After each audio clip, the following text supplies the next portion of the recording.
Okay, it's going to be a review of WrestleMania 15 in the heart of the Attitude Era.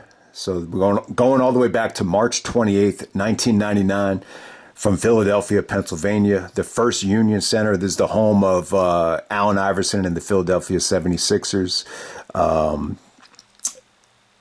Good attendance here. You had 20,276. It's not a major stadium show, but, for an NBA arena WrestleMania show, it felt as lively as it could get for that time. I would say they do almost a $1.5 million gate.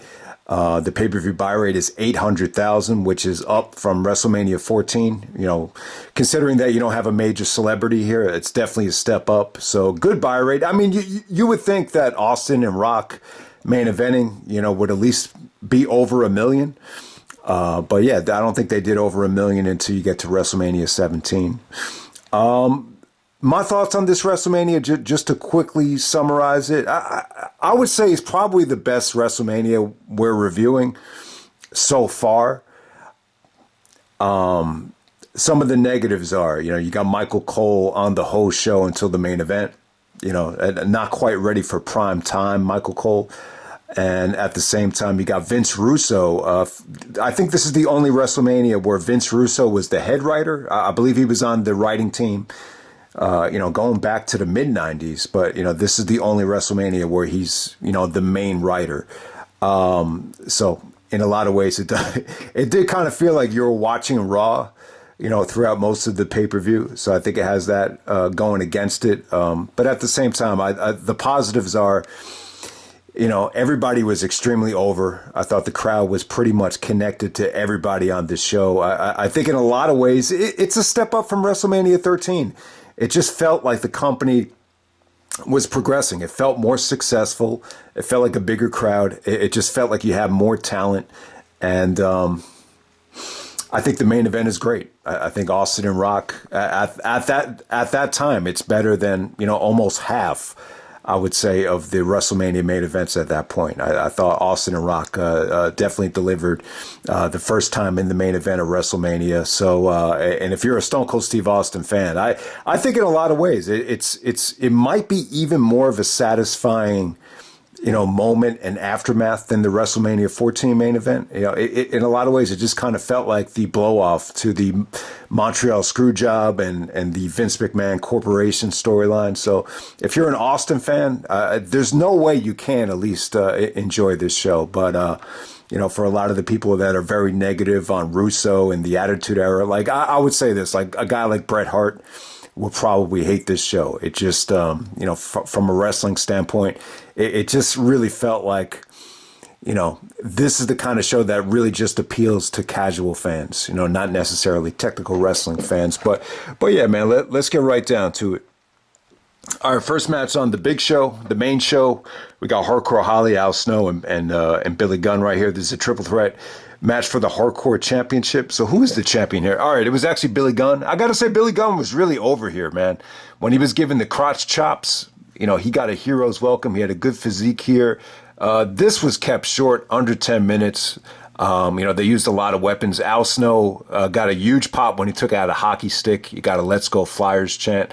So yeah, lots of weapons. Your generic, hardcore match for that time. Hardcore Holly and Al Snow have been, wrestling in lakes and, battling all over the place at this point. So you add Billy Gunn to the mix. It was entertaining while it lasted, but it's a pretty forgettable opener. Like if you were to ask me, like, what was the opener of WrestleMania 15, I wouldn't have had a clue. So I totally forgot about this match. But Hardcore Holly gets a ton of heat here after he steals the victory. So pretty forgettable match, but it was entertaining. It just felt like something you could have seen on Raw. Next up, you got Owen Hart and Jeff Jarrett coming out with Debra, Mrs. Stone Cold Steve Austin, or Mrs. Debra McMichael, however you want to call it, to take on D'Lo Brown and Test, who actually won a Battle Royal on Sunday Night Heat to advance to this match right here. Once again, this is a very, very short match. Owen and Jarrett, I thought they looked good. I thought the finish here was tremendously executed. Owen actually goes for a drop kick, and then Jarrett delivers a jackknife pin. Really, really sweet ending.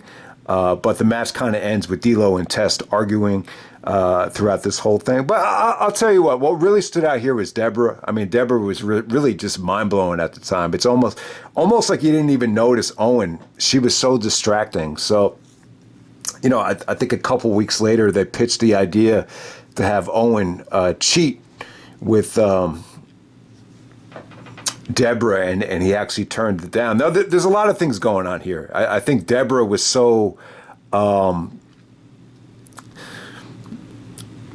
you know, she was so stacked and so attractive at the time that it probably would have rubbed Owen Hart's wife the wrong way had she been watching the product. And then the other equation, which I think people forget about, is, you know, who knows? Who knows what was going on between Austin and Debra at this time? I'm assuming they probably started dating around this time. So that's another thing that Owen didn't want to probably throw himself into, you know, considering the bad blood with Austin, you know, going back to SummerSlam when he dropped him on his head. So, yeah, it's just a shame there. Obviously, they didn't get a lot out of Owen and Jarrett here. I mean, the match was just too short, but I really like them as a tag team. I just wish they could have had, you know, more of a chance to showcase their talents at this WrestleMania. All right, next up, we got Butterbean taking on Bart Gun at the Brawl for All match. You got the real Vinny Pazienza as a special guest referee. There's actually a rapper from Jedi Mind Tricks named Vinny Paz, but, you know, obviously his name was inspired by the real Vinny Pazienza.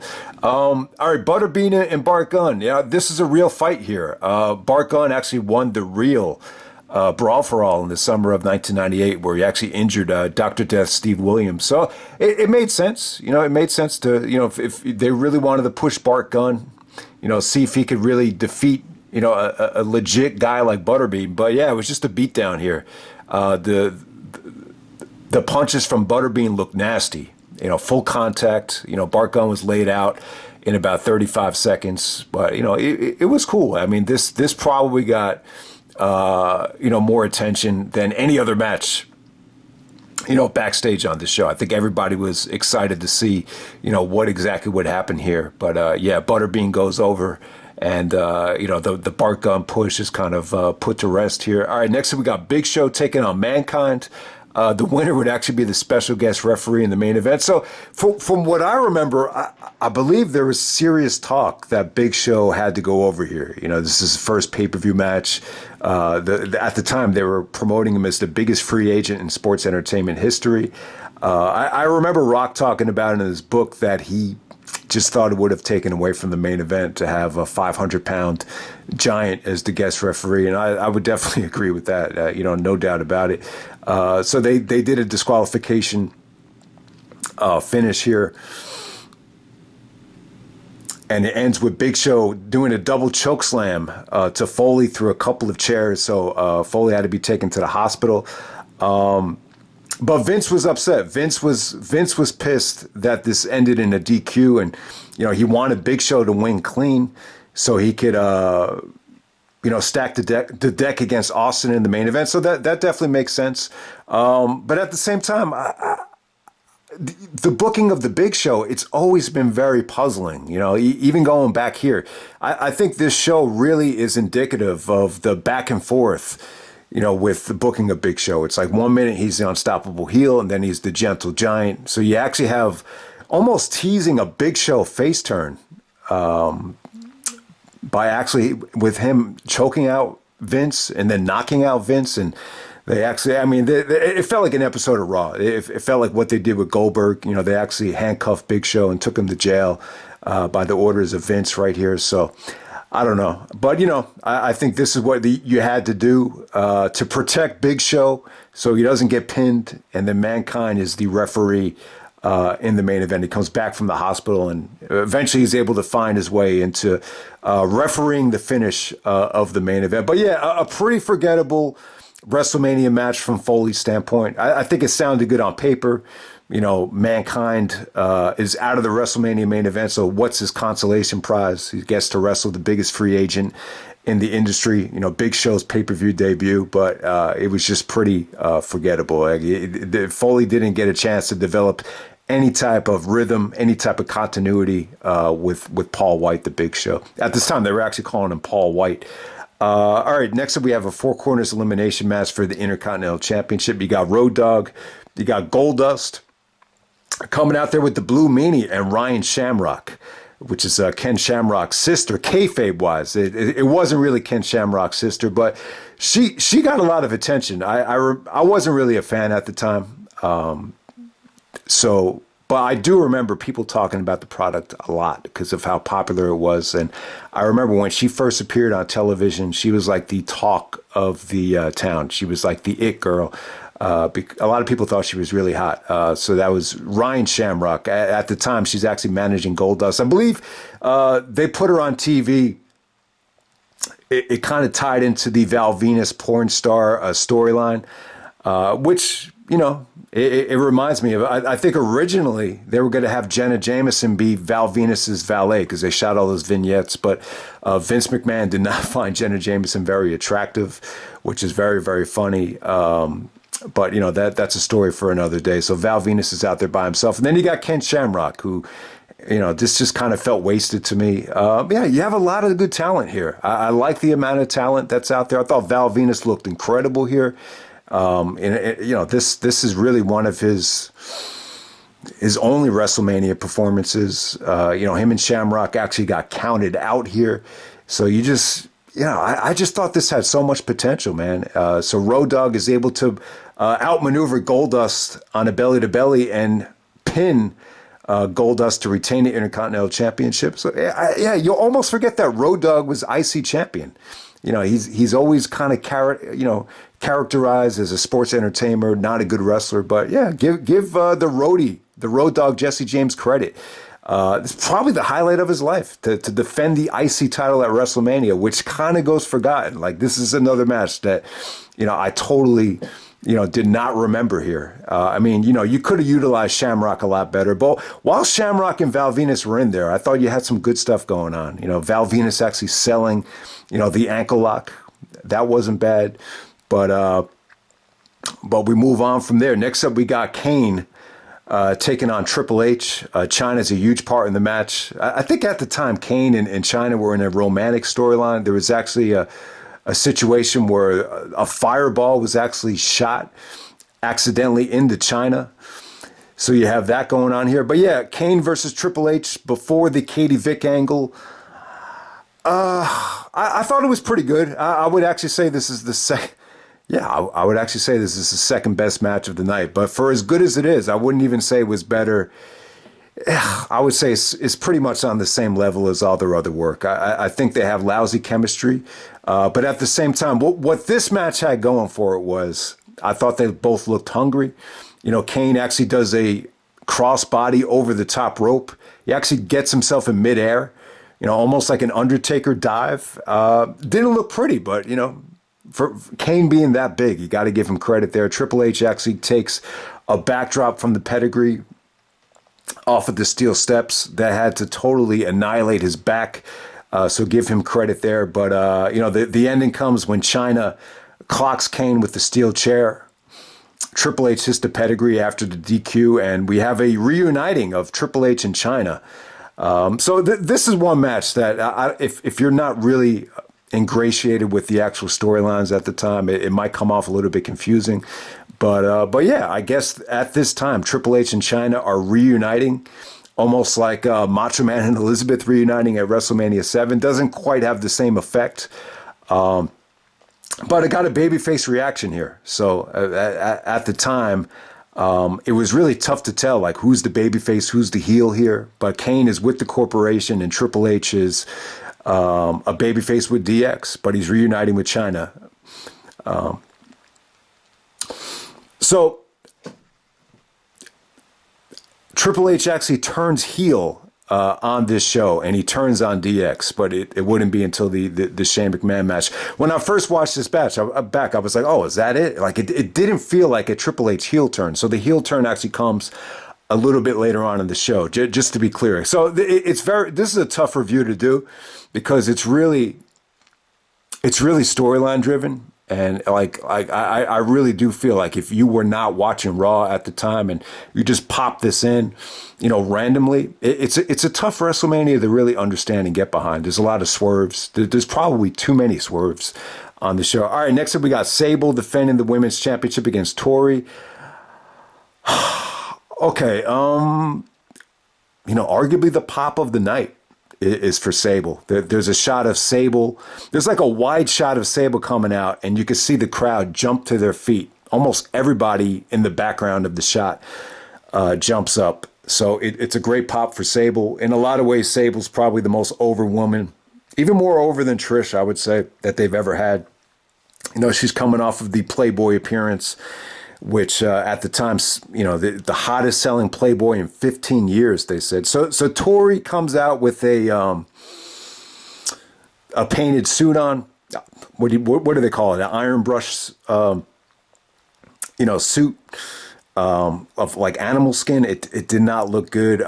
Tori did not look good here. I understand she's a really good athlete. She's into yoga, stretching, but yeah, just not a good combination here. There's a lot of botched like powerbomb spots. I thought, the highlight of the match was Sable's charisma. She really did a good job as a heel here. She had her catchphrase, all the men that come to see me, all the women that want to be me. A lot of like grinding from her. So I thought Sable looked in really, really good shape.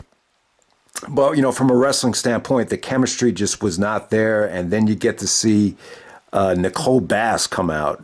She looked like a monster. Apparently, she got famous from the Howard Stern show. She doesn't come off like she's Howard Stern's cup of tea. But yeah, she helped Sable win the match, and they defeat Tori. I think the storyline here was that Tori was a huge Sable fan, but they just didn't click, and I think that's what led to the match. Almost a little bit similar to the Mickie James and Trish storyline, but this is pretty forgettable. Like from a star rating standpoint, it's probably the worst match on the show. And I don't think Sable would last that much longer. I think she left the company a couple months later, if I'm not mistaken, which was a big loss. Because you could definitely argue that Sable was in the top 3, maybe top 5 most over stars of the Attitude Era, at least in 1999. So, all right, now we'll move on to Shane McMahon with Test. Shane and Test would, break up during the summertime, and they would have the lover or leaver match at SummerSlam 99. But at this point, Test was a huge part in this match. It almost felt like a handicap match. So you got Shane McMahon making his, what possibly might be his in-ring pay-per-view debut against Sean Waltman, X-Pac, for the European Championship. I thought the match was good. I think the match was regarded as one of the better matches on the show, one of the more memorable matches of 1999. In a lot of ways, it's really X-Pac's WrestleMania debut as well, right? So he had been with the company since WrestleMania 9, but I don't think X-Pac really ever got a chance to perform at WrestleMania. I'm looking back on it now. I really don't think he ever did. He had returned to the company the night after WrestleMania 14. And I don't remember him competing at a WrestleMania since he upset Razor Ramon on Raw. So, I think it's safe to say X-Pac's, first performance at WrestleMania, I thought it was a lot of fun. Shane didn't take any major bumps here, but you could see the charisma. He actually did the people's elbow here that kind of, set the tone for, him and The Rock splitting. I think a couple months later, maybe that's why he did it. I don't know, why he decided to do the people's elbow, if The Rock was going to do it in the main event. But X-Pac was great here. He really made this thing work. It felt like a handicap match. But the most memorable thing of the match is this is where Triple H turns heel. This is where he got the heat. He actually, takes Test out of the ring, and he's able to pedigree X-Pac, which was a surprise. And Shane McMahon defeats X-Pac for the European title. And you have all of DX coming at you. You have Billy Gunn, you have Road Dogg, and, Triple H is beating down Billy Gunn. But Triple H decides to turn on DX. And, I just think at the time, like, Like he wanted to turn heel. He hadn't been a heel, I think, since WrestleMania 14. Triple H. He was a babyface this whole year, and I just think he wanted to do something different. You know, I think he really wanted to be the heel to go against Austin. So you had to do it some way. You know, there's people that would argue that it was just too many swerves on one show, that, you know, you should have saved this for television. But, you know, anytime you could execute a major heel turn at WrestleMania, I would say it's a good call, you know, in a lot of ways. And this heel turn doesn't get a lot of attention. You know, it's kind of a weird heel turn, because you have the swerve with China, and then the heel turn doesn't get executed until later on in the show. But in a lot of ways, it's probably the most, you know, profitable heel turn in the history of this company, I would say, at least. You know, I would say the Hogan one at WCW is probably the most profitable heel turn in wrestling history. But in terms of the WWF, I mean, this was the heel turn that Triple H needed, and he stayed heel until he came back in 2002. So it's a huge heel turn. You know, the pedigree on X-Pac, you know, got a lot of heat. And, you know, it was actually the Road Dogg that chases him out of the ring. He calls him a big-nosed bastard, and then he calls him a jack-off. So you have the end of Degeneration X. I would say temporarily. I think they did reunite, you know, later on in the beginning of 2000, if I'm not mistaken. Next up, we have the Hell in a Cell match. Another disaster here. We got The Undertaker taking on the Big Boss Man in a heel versus heel match. Okay, so yeah, probably the worst Hell in a Cell match of all time, at least on pay-per-view. The storyline here was very, very weird. You know, it really felt like, you know, it just doesn't make sense to me, because, you know, Vince and Austin are at odds, and you're still telling that story in the main event. But then at the same time, you have a heel Vince feuding with the heel Undertaker, and you have this whole storyline where he's obviously planning the abduction of Stephanie. You know, he wants to take over the company. He's going into Vince's mansion and threatening, you know, Stephanie, you know, and all that stuff. So it's a very convoluted storyline. So it's almost heel versus heel, where you have heel Undertaker and the Ministry of Darkness going against Vince McMahon and the corporation. Yeah, the crowd just hated this thing, man. I mean, they were chanting boring and just booing throughout the whole thing. I don't know if it's because they didn't know who to cheer for. I think that has a lot to do with it. You know, the Ministry of Darkness Undertaker, yeah, he was involved in some of these, you know, over-the-top storylines. But then a lot of times when you get to the pay-per-view matches, the crowd is just dead. And it was kind of the same way with Shamrock at Backlash. You know, for as good as the work was, they were just dead throughout the whole thing. I think the other thing is, too, the expectations are so high for these Hell in a Cell matches. I think when the fans realized they were going to keep it inside the cell for the whole thing and just have like a slugfest, they just didn't care. You know, this is a very casual, you know, fan WrestleMania, and I don't know, man. It just felt weak. You know, there was a botched handcuff spot where the handcuffs actually broke. But other than that, you know, they didn't care about the blood. You know, it just took forever. I just think this would have worked better if it was more of a squash. They actually, Boss Man actually got a lot of punching in. They tried to have like a, you know, back and forth type of match, and it just didn't work. You know, eventually Taker hits the tombstone to get the victory, and then you got Edge and Christian and Gangrel coming from the rafters. You know, this hasn't aged that well, because, you know, the Owen Hart stuff was, you know, 2 months later. So they actually give, you know, Taker I forget what the name of it is, but, you know, they actually hang the Big Boss Man from the cell after they rip open the cage. So you have this whole Ministry of Darkness storyline, really kind of setting the tone for that. But yeah, it's definitely a forgettable Hell in a Cell. It's another awful opponent for The Undertaker at WrestleMania. I would definitely say Big Boss Man. It just felt like he was just there. You know, just a lousy Hell in a Cell match. You know, painful to watch while it lasted. And then we have the main event. We got The Rock as the WWF champion, taking on Stone Cold Steve Austin. You know, the special referee is supposed to be Mick Foley. He doesn't enter the match until halfway through the match. But, you know, there's a lot to talk about here. I will say this, you know, Sean, I think it was after the Shane McMahon and X-Pac match where you have the beatdown on Degeneration X with Triple H turning heel. The lights actually go out. And before the lights go out, the crowd was chanting HBK. Like, that would have been a huge pop for Shawn, for him to kind of, make the save and, help Degeneration X. I think the crowd would have went crazy there. But, as soon as the lights went out and the fans knew it was Kane, you almost felt like a groan from the crowd. So at the time, Shawn Michaels is the commissioner, and, Vince, because of what happened with, Foley having to go to the hospital, Vince decided that he was going to be the special guest referee. The way he said it was exactly the same way Steph said it, right before No Way Out 2002. So that was pretty funny. So yeah, Vince comes out showing off his muscles, and then this is Shawn as the commissioner. And the segment was kind of weird. I don't think this is the way the fans wanted to see Shawn on the show, but it was okay. It was a little bit corny. He was telling Vince that he forgot to read the WWF rule book, and in the rule book it states that the only one that can decide the referee of the match is the commissioner, and that's not you, it's the Heartbreak Kid. And he kicks him out and he says, "Don't let the door hit you on the ass on the way out." Like Shawn Michaels impersonation right there. So it was cool. In terms of Shawn, I don't know if anyone talked about it on the podcast. I don't think anyone mentioned it.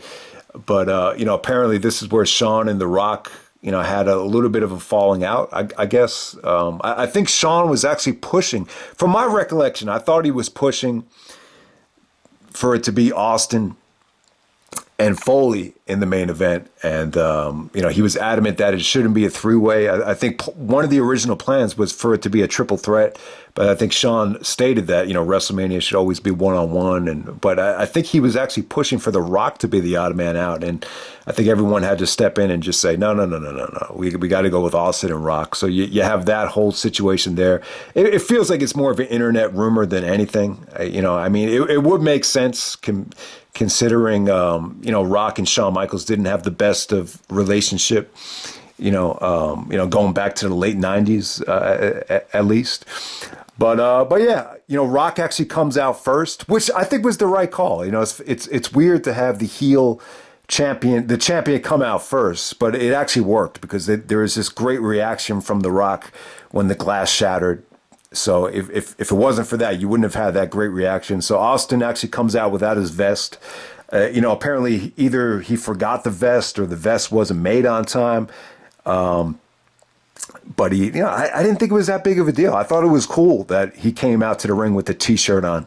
It was the rattlesnake T-shirt where he, both of his hands kind of morph into snakes. I think it's a really cool shirt.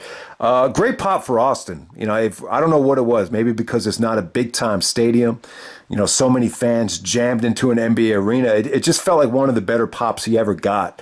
On a pay-per-view. Maybe not the biggest. I mean, obviously there's bigger ones on Raw that people could probably think of that were bigger than this. But I love the pop. I love the reaction. I love the match. I thought the match was great. It's just a vintage Attitude Era brawl. I mean, a lot of times, it's not everybody's cup of tea. But Austin has such great intensity, and he has such fire in his offense that. He's such a great worker, even though he's not like, a Dean Malenko in the ring as far as, him not knowing a lot of submissions. He's one of the best workers of all time because what he does well, he just does it with such ferocity. So yeah, I enjoyed it though. I even like the Irish whip into the WrestleMania sign and then Rock doing the clothesline. Austin actually takes a backdrop on the lighting where it looks like he almost breaks his ankle. So I thought that was pretty crazy. You have some table spots out there. Austin actually doing the elbow drop through the table. So yeah, they were out of the ring for like half of the match, but for whatever reason, it definitely worked. Austin actually stated that he wouldn't work the main event unless they bring Jim Ross back. So, you had to suffer through Michael Cole the whole show, but JR came out. JR was in bad shape. He had he was recovering from the Bell's palsy. He definitely looked like he was in bad shape. But yeah, what kind of goes under the radar here is that you know, Austin, he has such a mean streak, right? You know, he has this reputation for being, you know, tough. You know, but you know, what kind of goes under the radar is that Austin has a great heart, you know, especially what he did here with JR and you know, celebrating and, you know, paying tribute to Earl Hebner as well after the match was over. So, you know, thumbs up to that for Austin for sticking up to his guy, his best, you know, one of his best friends, maybe his best friend in Jim Ross. But yeah, I'll tell you, man, like The Rock deserves a lot of credit for really opening up this box of, you know, taking the fans on a roller coaster ride. I believe he was the one that was really pushing, you know, for some of these kickouts, you know, kicking out of the rock bottom. I think the first time anyone ever kicked out of the stunner, and, you know, Austin's reaction was crazy. And, you know, it just got a holy shit type of reaction when, you know, I think it was Austin kicking out of the rock bottom. That first rock bottom came out of nowhere. It was a Samoan drop, and then they'd show a replay, and then they'd go right into the rock bottom. You wish you could have got back out the ring a little bit faster than that, but the stunner spot came off shocking. That came off great. I mean, the knock against this match is it's a little bit overbooked. There's way too many ref bumps. You have Rock attacking the refs. You got Vince coming out there. You have Vince and Rock double teaming Austin, just like kind of stomping him, and then Foley comes out and makes the save. I thought when Foley came out, like the match got really exciting, and it was cool. You know, I think Foley did a lot for the company that whole year. You know, in a lot of ways, it's almost like the blow off to the feud that he had with The Rock. So yeah, there was some really, really good back and forth. The ending comes when Rock does the rock bottom. Then he goes for the corporate elbow and misses. And then Rock actually gets stunned by Austin for the finish. And yeah, it's definitely a feel-good moment. You know, what you really love about this match is, you know, Austin celebrating with Earl Hebner with the beer. And then Vince is throwing a temper tantrum at ringside, basically saying that belt doesn't belong to him, that's his belt. And then Austin kind of teases him with the belt, and then he punches him, and then he gets Vince back in the ring, and then he stuns him. So it's an incredible match. I think it's a vintage Austin and Rock match. I mean, you could argue that the Backlash one was a little bit more exciting, and you could definitely argue that WrestleMania 17, you know, blows this one away, but it was still great. It's still better than anything on the show. It's still better than a lot of WrestleMania main events up to that point. And I just feel like in a lot of ways, it's really the most satisfying Austin moment at WrestleMania. It really is. I think the Vince equation and the screw, you know, the kind of the blow off of the Vince McMahon character that was born at the screw job, and, you know, finally kind of, you know, good prevailing over evil, even if it was just temporary. I don't think this Austin title reign was going to last that long. You know, it only lasted, you know, 2 months until Over the Edge. But yeah, great main event, fun show. I would definitely say it's probably the most entertaining WrestleMania that, you know, we've talked about, you know, this WrestleMania season so far. So it's definitely an entertaining show. I mean, there's definitely a lot of Russo storyline stuff, swerves, and, you know, there's some bad stuff on here, but, you know, sometimes, you know, if the main event delivers, it can really kind of save that show from being discussed as one of the weaker WrestleManias. I'll definitely say that. In a lot of ways, I think it was an upgrade from WrestleMania 13. It felt like a huge progression. You know, 13 was a tough one because, you know, Austin and Brett, it's so well documented, and the rest of the card is just so uninteresting. You know, I passed up on it last year, and it was the 25th anniversary last year for WrestleMania 13, but I wasn't confident that we could make it, you know, anything interesting because I don't know, Undertaker going against Sid for the title at the last second, I think it really did hurt that buy rate. In a lot of ways, I think Taker really, you know, became a better draw, like going into the later stages of the late 2000s than he was in the late 90s.